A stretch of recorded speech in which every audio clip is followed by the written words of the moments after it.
What's going on, guys? It's Frito here for your Overwatch. The only thing that I enjoy more than being on the Group Up podcast is listening to it. If I could, I would take that podcast, roll it up, and smoke it, which I think it might be required because of some of the arguments I'm hearing for 6v6 to return in Overwatch. I think they're suffering from some severe memory loss with some of the things I'm hearing coming out of the community with these rose-tinted glasses. But I've seen a lot of you guys in the comment section as well on the 6v6 hype train, so let's break it down and try to steel man that argument first, and then go through all the reasons why I think it's a ludicrous idea. Some objective things about 6v6. It had a higher skill ceiling because of the complexity of the team compositions. We had pretty much all of the same shooter kit that we do in Overwatch 2, but with a severely more complicated added layer of tank synergy, which, when you pick synergistic tanks, had the skill ceiling of really maximizing the control in a MOBA aspect. Nowadays, tanks in Overwatch 2 are more giga brawlers, but only Overwatch 1 fans remember how difficult, challenging, and deep the game got with 2 tanks because the fundamentals of layering your abilities together to maximize space when working correctly was unlike any other game experience that's ever been released. Now, in the 6v6 camp, they make the claim that the heroes were designed for 6v6. Well, if you hear the devs from Overwatch 1 talk, I'm not sure they even knew what some of those heroes were designed for necessarily. From what I understood, especially then, they designed heroes based on their character fantasy, and the sort of formatting was secondary, definitely. And meta implications and game balance and OP synergies, those aren't really on the table when it comes to the design of the game. They just want to make fun characters. But what I will agree with is that in the 2-tank scenario, having an off-tank meant you could kind of supplement any playstyle, and even as metas can come and go, there was always options for you to pick around your Roadhog player, or whereas in Overwatch 2, you just have a Roadhog, and before he gets his rework, he very clearly does not seem like he's got all of the tools a tank needs in order to maintain that single role position for now. The other standout is a key takeaway right now, Wrecking Ball, pretty horrible of a tank in the turret meta, mainly because his strength isn't holding the front line, it's scurrying and setting up pincer attacks, and in some metas he's been pretty good. I think he's been underrated in Overwatch 2 in different points of its life, but for sure in the meta where it's all about big cooldowns and a lot of easy value sustainability, there's just not much point to manipulate their positioning and try to set up a pincer because the healing and stats of everything is so high that it's not really going to do a whole lot. Tanks that sort of just hold their ground or have effects for the team are just going to be way better than Ball for a while, I think, until the game powers down or he gets more complicated. So those are 2 very clear, distinct, left high and dry type characters that 5v5 left in the dust. Couple more key points for the 6v6 camp. We didn't have it long enough in role queue. The problem was in the development cycle at the time, they were really focusing on Overwatch 2 and the story missions and all that. So while we did get role queue eventually in Overwatch, they only added a couple more characters after that. We got role queue around Sigma, and then the game wasn't even really picking up its balance cadence until after Echo, and well after for that matter. So by the end, they started balancing it better, but we went from like either double shield to that getting toned back, and I think the community is sort of forgetting Wrecking Ball and Hog being meta for a while, which wasn't so great either on the alternate end of the spectrum, but that's their main argument, that it wasn't tested long enough to properly get any balance concerns looked at. The balancing was so bad in role queue that with the right moves, they would argue, that it would perform a lot better. So we can't necessarily just look to problematic heroes in 2-2-2 role queue because the new balance philosophy of speeding up the cadence hadn't really kicked in yet. Another argument for 6v6 to 5v5 is that in 5v5, Steamrolls are much more severe and common, especially now in Season 6. The rock, paper, scissors is getting out of control. Whereas in 6v6, because you had 2 tanks, you could build a much more well-protected team comp and at least feel like you're countering out a big percentage of the enemy's offense. Whereas in Overwatch 2, there's always a weakness to your comp. Your comp can always be somewhat countered. It might be a non-meta viable hero that counters you,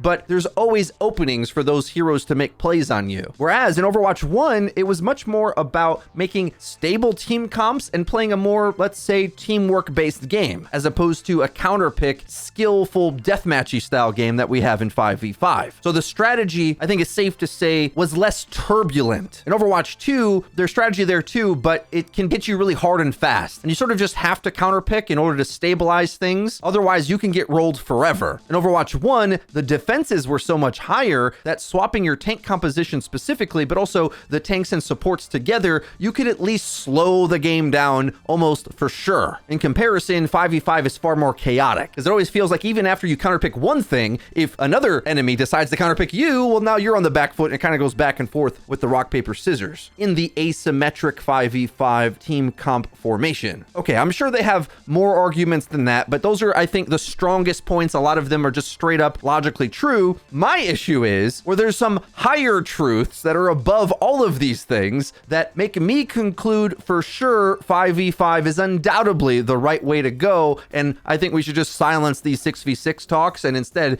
try to take some aspects of what we've learned along the way to adapt 5v5. A few ones stand out right away. Fallen Hog should get reworked. We'll see that over time. Let's see what Hog, after he gets more teamwork abilities, plays like, because I think, for example, if he was a little bit more complicated like Junker Queen, maybe we'd have an entirely different conversation about the more solo Q-esque flanking Hog playstyle. He could be re-engineered to be more useful to the team like Queen can be, despite being, kind of similar in terms of CC, shotgun-based hero, skill shot, low on protection for the team, but you can still play Overwatch 2 with that character because of the shout. I think Wrecking Ball's not far off. They just have to decide, are we going to have a deployment-based meta be like a strong component in Overwatch? All of a sudden, it felt like in Overwatch 2, we had dodge double shield forever, but then they just kept adding deployment stuff, and now there is a bunkery style of play that re-emerged in the game. Prior to that, it was much more rush or flank. And poke existed as well, but it wasn't stable. Poke was defined more so by its ranged firepower as opposed to the deployables that you could maintain the team with. And this is also a bit of an argument from the 6v6 camp, is that a lot of the power was transitioned away from one of the tanks and into the support roster, which I think is undoubtedly true. I had said as much, especially when you look at characters like Lifeweaver, or the way we have to play around Batiste Lamp or Suzu nowadays. Those are some of the best defense on the team. And as opposed to your tank being the one who's going to protect you from some big ultimate coming in, you need your support to do that play now. Because tank in 5v5 is a lot more about anchoring your position. And the styles of the gameplay is certainly much more formulaic, less complicated, and more straightforward. More often than not, you're just going to anchor the cart, interact with the characters that you counter, and you're more so holding the line as opposed to like pushing for space. There's no way of like cycling Rein Zarya cooldowns to manipulate the front line. You can go at their tank or hold your ground, and that's sort of what tanking is in 5v5. But even with all of this sounding kind of bad, I still think that the arguments pro 5v5 are so much stronger that none of these downsides will be worth to change it back. All right, I'm gonna start going ham. I think it's ridiculous to think that 6v6 was easier or more balanceable, because it seems like nowadays we're just forgetting about so many Overwatch 1 specific problems which had to be fixed and rectified. The strongest one, of course, was that there was not enough tank players to put 2 tanks in every game. That might be the only argument we really need to make. We didn't have the player base to sustain that format. And because of that, queue times on the other roles, specifically DPS, a role that really got the short end of the stick for the majority of Overwatch 1 for quite a few reasons, had to have horrible queue times. This was so severe that the devs even considered the 1-3-2 experiment, where they tried one tank who was a giga tank similar to the 5v5 tank we have today, but 3 DPS, because that was more reasonable to the distribution of players who wanted to play Overwatch. Then on top of that, even more importantly, I don't have to just make a utilitarian argument based on the players we have. I'd go one step further and say that the quality of the game experience for those DPS players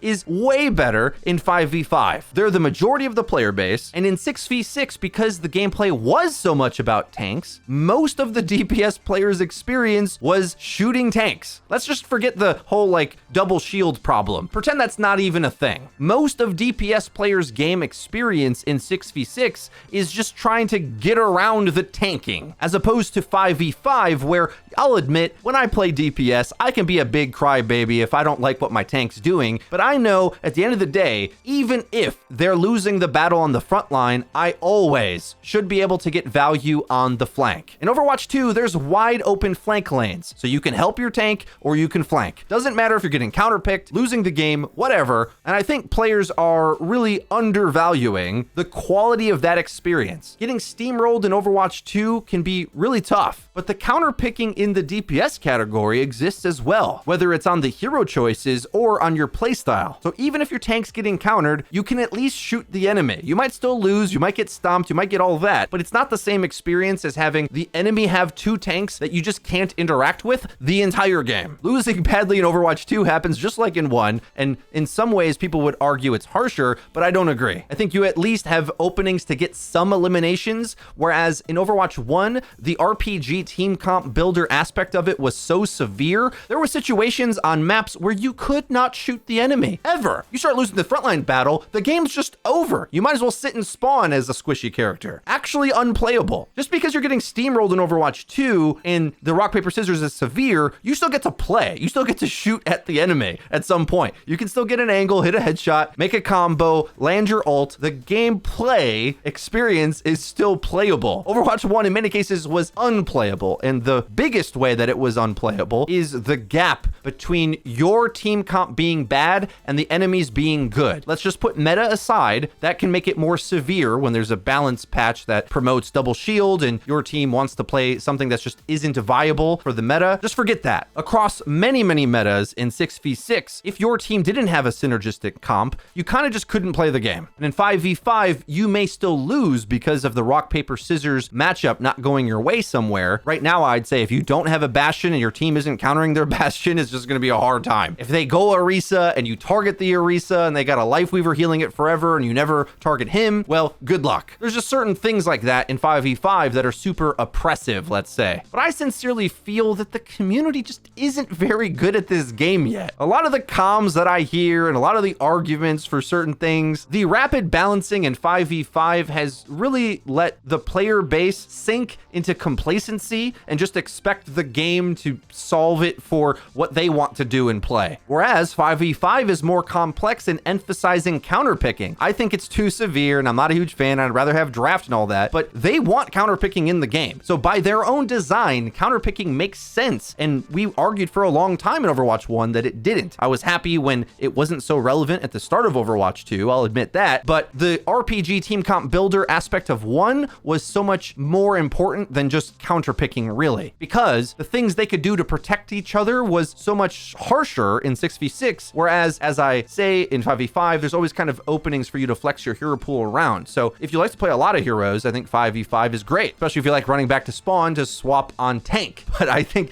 everybody should be swapping. I think the community is like getting away a little bit because the tank is the focal point oftentimes in our community conversation. We're not really having the necessary conversation on the counter picks for the other 4 heroes on the team, which I think matters a ton. And let's just keep stacking up these points. I think the queue times in 5v5 have undoubtedly improved in Overwatch 2. You might argue that's because they're adding more content and it's a live service game now, free to play, etc. But Overwatch 1 kept going on discounts anyway. It wasn't that expensive. And frankly, during the entire lifetime of Overwatch 1, there was a tank player problem. Whether it's open queue, roll queue, we just did not ever have the players. And I think there's some rose-tinted glasses tank players for Overwatch 1 that had instant queues, got to really dominate the game, and now they're moving to Overwatch 2 and complaining that they just don't do enough, despite needing to do quite a lot. And I'm kind of with them in a way because tank is very difficult and challenging. And I think they do need to do another balance pass to the game, but there was some metas in Overwatch 2 so far where tank was incredibly good. It hasn't always been like this. And before you know it, we're getting back to a place where Junker Queen or Ramatra or whoever are hard carrying games again. Another problem with this viewpoint is often it's expressed by high tier players. And you can talk all about the tank synergy in its potential in Overwatch 1, the reality was that for, I'm going to say, somewhere between 90 and 99% of all players of Overwatch, most of the time the tank synergies and meta were utterly irrelevant, and especially for metal rank players, the game was really just about pick Reinhardt or have a very hard time. So while yes, the 6v6 proponents are correct mathematically speaking when they say there was so many different tank combos that existed, that wasn't true for the majority of the player base. So I think what they're describing in that like deep, rich complexity really only applied to the most hardcore and skilled players. Everybody else was playing a different game to you, and 5v5 closes that gap significantly by controlling more variables and taking some of those complexities out. And because of that, there's a much more streamlined balance curve to the game because the gaps between the highest tiers and the average tiers aren't as severe, and the game is much more about just hitting shots because there is open shots to take. So just setting the tank experience aside, because we all agree it's kind of rough recently, but look at the other 4 squishies in the game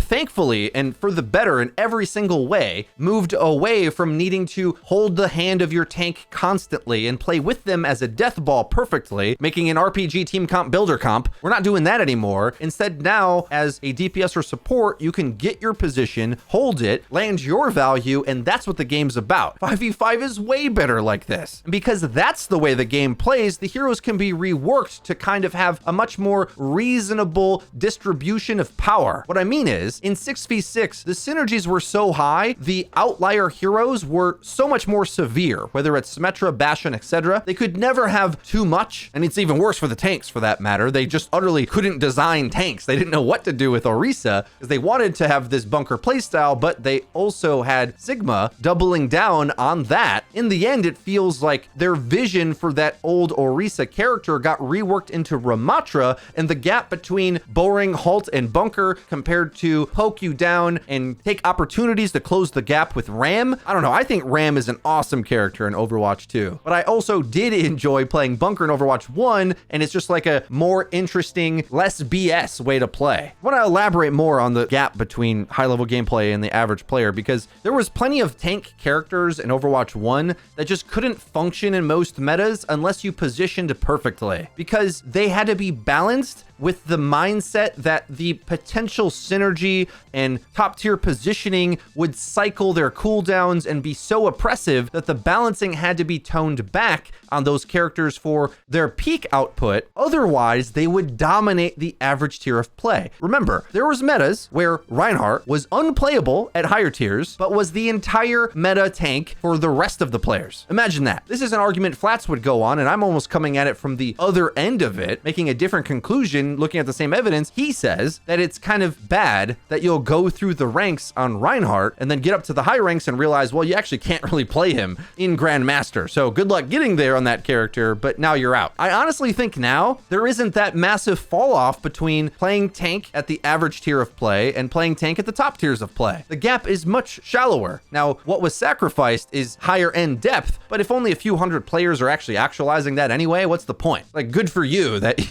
you get to play real Overwatch and it's this beautiful masterpiece of a competitive game. The rest of us are struggling out here with unsynergistic tanks and bad team comps. Overwatch 2 in comparison is just far more playable always. And let me just make it very clear that I acknowledge that we're in this insane power creep era of the game, but even with that being the case, 5v5 is just far more fun in every aspect for every role, including tank. Because while tank is brutal now, it was way more brutal in Overwatch 1, where you had to have your off-tank synergize with you. Now, yes, in 5v5, it's very, very important that you play with your support's value because they're the ones that are kind of picking up that off-tank slack. Well, in Overwatch 1, that was still kind of the case with the supports a bit, but there was an additional player that you had to somehow synergize with, and there was far more bad tank team compositions than there was good ones. I actually can't believe that I have to remind us all about this, but think of how many matchmaking games where your tank combo was basically unplayable against the enemy team's comp. We can't just look at the top end potential of what 6v6 can do. We have to look at what the average player's experience was. And having the game feel unplayable most of the time is not a good one. 5v5 is always playable. You might get rolled, but it's playable. Yeah, Overwatch 1, I think even just in the open queue system, I talked about this with Nateson. He loves open queue. Like if we had a draft draft mode, if they went full out, lots more heroes, complex draft mode, then they could have thinned down the power of those multi-tank comps that kind of ruined the game, or AoE healing and all that. All of that added synergistic value that broke the balance of 6v6 with bans or draft. They could have figured that out. That's what I think. I don't think it was a balance concern. I think it was a format concern, and they chose to kind of split the difference on that and just cut the top end off, which was a genius move and has worked. The Overwatch League, despite it maybe ending soon, produced far better gameplay, and the average player's gameplay, I would attest, is far better. So much better that I'm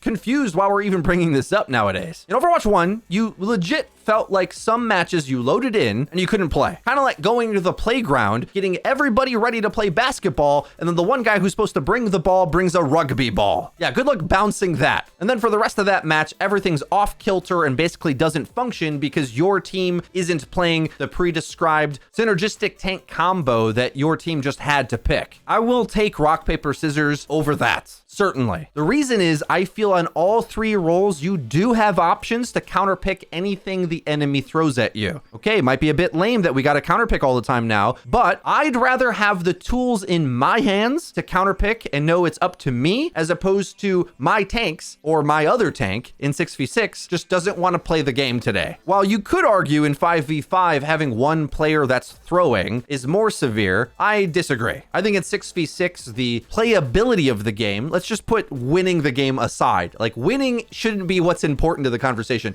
The playability was easily hijacked by just one player messing up the team comp. 5v5, far better. Even if you have a wacky one trick, they at least can go get their position and get their value to the extent they can. End of the day, the main reason why I feel like I can test this is in Overwatch 1, there was plenty of times where I just didn't want to play the game. Too easy for the meta to be horrible, and too easy to know that if my team doesn't load in with the specific characters that I'm going to have a horrible time. We've had moments like that in Overwatch 2 so far. I'd say the Gigahog era and now the deployment era. It's easy to get stomped. But even in those games where I'm getting stomped, I feel like there's a window for me to swap to something, to try something else to have a chance. Doesn't always work out, but because the enemy is counterable, if you engage with the game on its terms, it's still playable. You just might have to learn more heroes, which is convenient because they keep adding them. I think this game is far more open for its design space because they don't have to worry about how they're going to break the tank category when they add a new one due to synergies. Instead, now tanks can do the thing that they're supposed to do. What I mean when I say that is hold the front line. That's what 90% of the players expected their tank to do in Overwatch 1 anyway. Think of the genius of this decision, of them making and reworking and simplifying and making it more straightforward for most players. They were already just kind of walking to cart and brawling it out. That's how they played Overwatch to begin with. That's what they thought it was, right? The deeper complexity that I understand that the 6v6 advocates are talking about, it was far more severe to maintain high ground, forcing more cooldowns out. It was more complicated in 6v6. But for most players, they redesigned the game to play like they were playing it anyway, meaning that players can jump in and understand what's going on. There's no point of having a deeply complex game that its player base doesn't get at all. Now, I still think there's layers for the community to learn about Overwatch 2, but they made the tank category more forgiving for most players. It is less interesting for top tier players, but even you guys didn't have that many tanks. You were still getting fast queues in Overwatch 1, and yes, they've reworked the balance of the game so that support has overshadowed the tank power. I agree with that, but I think it's pretty clear that the game is far more fun,